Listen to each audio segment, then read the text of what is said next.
Good morning, church. Good morning once again, church. Praise the Lord. My name is Makena. Today is our Self-Help Sunday, and I'll be sharing the Word of God with you. So we are in the month of May, and our theme is owning the environment and the benefits of work.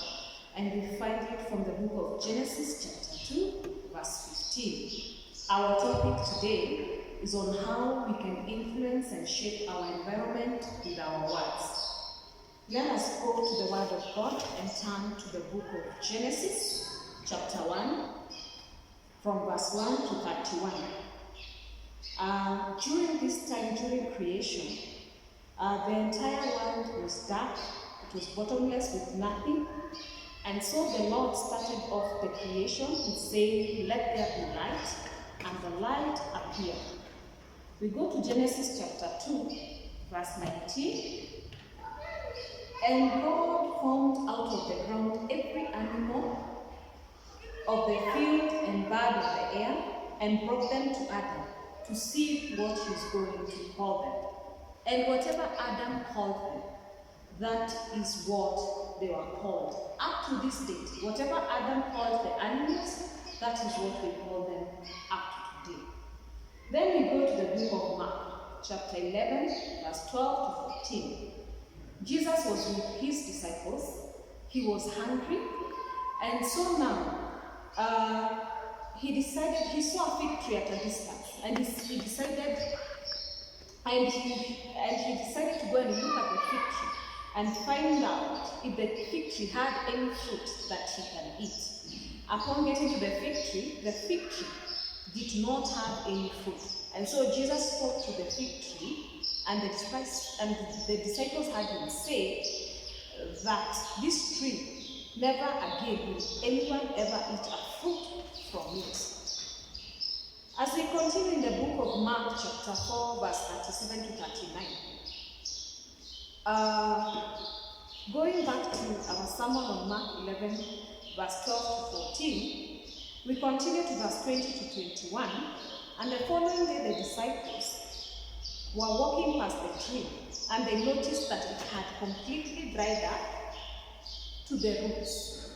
And then in Mark chapter 4, verse 37 to 39, the disciples were together with Jesus on a boat, they were on sea, and they came a raging storm. And the disciples went to wake up Jesus. To give my testimony, and some of you here, I would like to mention your names. Sam, Elisifa, and Mumbi. I know they are aware of this. We have walked this journey together. They have been with me. So some 15 years ago, I was diagnosed with breast cancer. And after the first surgery, after the removal of a lump, that is where it was tested, and it tested positive for cancer. So after the testing, the doctor told me that the next step that they're going to take is that I'll go for surgery and they will remove my whole breast. I could not reconcile myself to losing my entire breast. I was a young lady by then. And so what I did is that I went to the book of Isaiah, chapter 53, and verse 5, that says, "By the stripes of Jesus, I have been healed." But I also went an extra mile of confessing. And I said, the only thing that had cancer in my body is the lump, and it has been removed. So there is no other cancer anywhere, or even in the breast, that has that will be found. And also, I'm not going to lose my entire breast. So I went in for the surgery, and then after I came out from the surgery, I was disturbing the nurses and telling them I would like to go to the washroom.